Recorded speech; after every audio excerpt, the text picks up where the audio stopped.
안녕하세요. IM투자증권의 김동섭 이사입니다. 이번 주는 시장이 굉장히 중요한 한 주가 될 것 같습니다.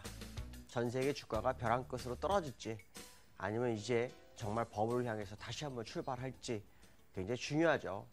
이번 주에는 미국에서 FOMC 회의가 18일하고 19일 날 있죠. 또 GA 정상회담이 같이 있습니다. 그렇기 때문에 시장에서는 FOMC 회의에 매우 관심을 많이 갖는 것으로 보이고 있죠. 시장에서 FOMC 회의에 대해서 여러 가지 예상이 나오고 있죠.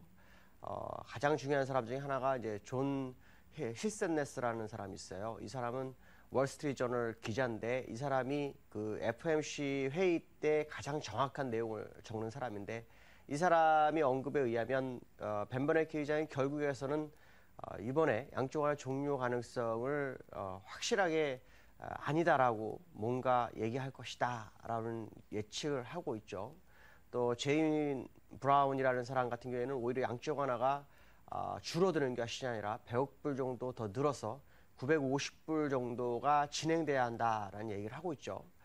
중요한 것은 FOMC 회의가 있기 전주까지 주가의 방향성이 항상 FOMC의 의견을 반대로 끌고 갔었다라는 것을 생각한다면 일주일 동안 글로벌장이 엄청난 자산 가격 하락을 보였기 때문에 이로 인해서 FOMC 회의는 상당히 부담이 되는 그런 상황이 됐다라는 생각을 해봐야 될 것 같습니다.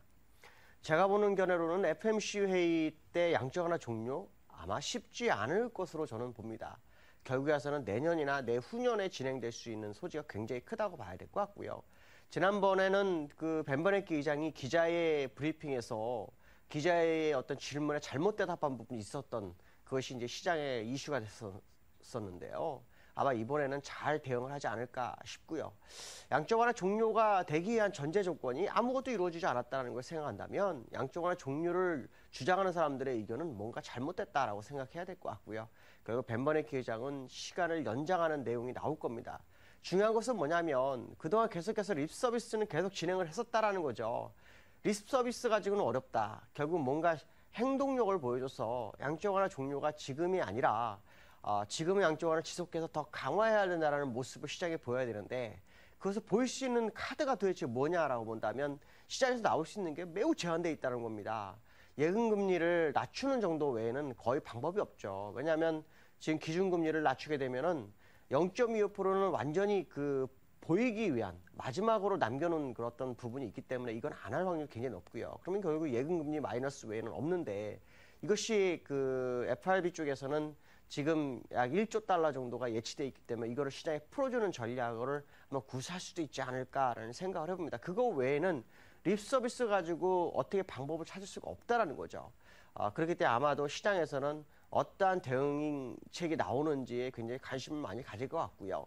제가 보는 견해로는 그런 것보다는 오히려 벤 버네키 의장의 임기가 굉장히 중요할 것 같습니다. 왜냐하면 임기가 현재 1월 1일로 다 알고 있기 때문에 그 임기 안에서는 양적 완화 종료 가능성이 없다라는 것을 시장에서 확인시켜야 될 것 같고요. 아니면 벤 버네키 의장이 임기 연장 가능성만 제시해도 시장은 양적 완화가 결코 쉽게 종료되지 않겠구나라는 얘기도 있을 수 있습니다.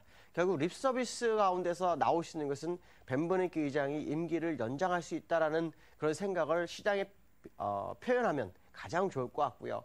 그렇지 못할 경우에 행동력으로서는 아까 말씀하신 예금을 약간 마이너스로 금리를 낮춰서 시장에 있는 자금을 다시 시장으로 이끌어주는 그런 전략이 필요하지 않을까라고 봐야 될 것 같습니다. 사실 일주일 동안 계속 FRB에서 양적 완화 종료 가능성이 제기되면서 가장 문제가 되는 것은 두 군데가 있죠. 하나는 유럽에서 국채금리가 다시 오르고 10년물 국채금리가 다시 오르기 시작했다는 것이 문제고요.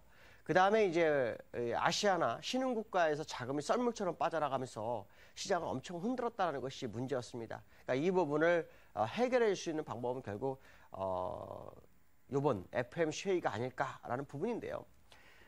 주말에 가장 중요한 뉴스 중에 하나가 또 있다면 IMF에서 이런 얘기를 했죠. 미국의 경제 성장률을 일단 올해 같은 경우는 시퀘스터의 영향으로서 1.75까지 떨어질 수 있지만 내년도에 예상치였던 3%가 2.7% 정도까지 낮아질 수 있다는 얘기를 하면서 한 얘기가 뭐냐면 양적 완화 종료는 올해 힘들 것이다. 내년에 하더라도 내년에는 소폭밖에 하지 않을 것이다 라고 라가르드 총재가 얘기했다는 거. 이것은 상당히 공신력이 있는 내용이기 때문에 이러한 얘기들은 결국에서 미국에서 이번 FOMC에서 뭔가를 시장에 제기할 것이다 라는 것을 나타내는 것이 아닌가라는 생각을 해봐야 될 것 같고요. 그 다음에 이제 아시아에서 일본입니다. 일본에 대해서 지금 시장에 얘기가 참 많죠. 지금 엔달러 94엔대까지 밀리면서 일본의 정책이 실패하는 것이 아니냐라는 얘기가 나오고 있고, 한편적으로는 미국에서 만약 양적 완화 종료하더라도 일본에서 경기 병책하기 때문에 이것을 메꿔줄 수 있다라는 얘기를 하고 있는데, 제가 볼 때 일본의 경기 병책 가지고 미국의 양적 완화 종료를 메꿀 수 있는 방법은 전혀 없습니다. 그것은 누군가가 눈 가리고 아웅거리는 식의 어떤 표현을 쓴 거다, 논리를 표현한 거다라고 보시면 될 것 같고요. 일본은 쉽지 않을 수 있습니다. 그러나 제가 보는 결례로는 외봉으로 주가가 떨어졌기 때문에 결국 다시 일단 쌍봉 내지 그 이상이 올라갈 것이다라고 봐야 되는데요. 엔달러가 현재 제가 봤을 때 바닥을 거의 다 쳤습니다. 그렇다면 이제 아마 이번 주 이후에 주가가 상당폭 강하게 올라가지 않겠느냐는 생각을 해봐야 될 것 같고, 그 시그널은 결국 이번 FOMC 시점을 중심으로, 화요일하고 수요일이죠. 그 시점을 중심으로 해서 주가의 방향성을 재개하지 않을까라는 생각을 한 번쯤 해봐야 될 것 같습니다. 자, 그 다음에 이제 우리나라인데요. 주말에 그 북한에서 북미 고위급 회담을 제의했다고 하죠.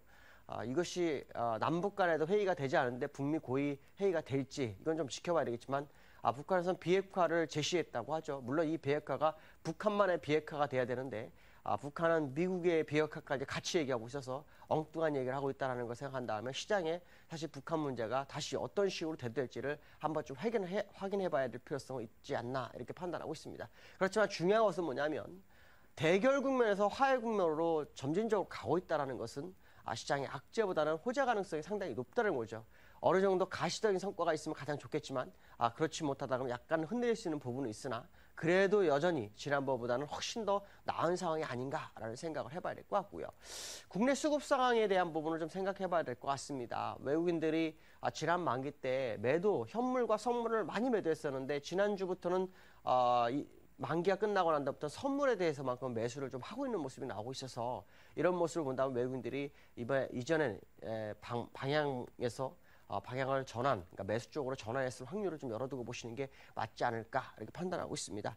자, 기술적 분석을 한번 해보도록 하죠. 지난주 금요일 날 1%대 상승을 주면서 방향을 선회하는 모습을 보였다가 다시 소폭 밀리면서 지금 후행 스매시 다시 캔들하로 진입을 했죠.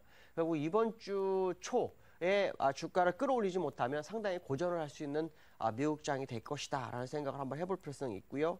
그 다음에 이제 프랑스 같은 경우에도 지난주 올라왔는데 일단 프랑스 같은 경우는 이 후행 스프레이 아주 공간을 잘 열어놨습니다. 결국 하락보다는 다시 반등 가능성이 좀 강하다라는 부분을 생각해 볼 필요성이 있고요.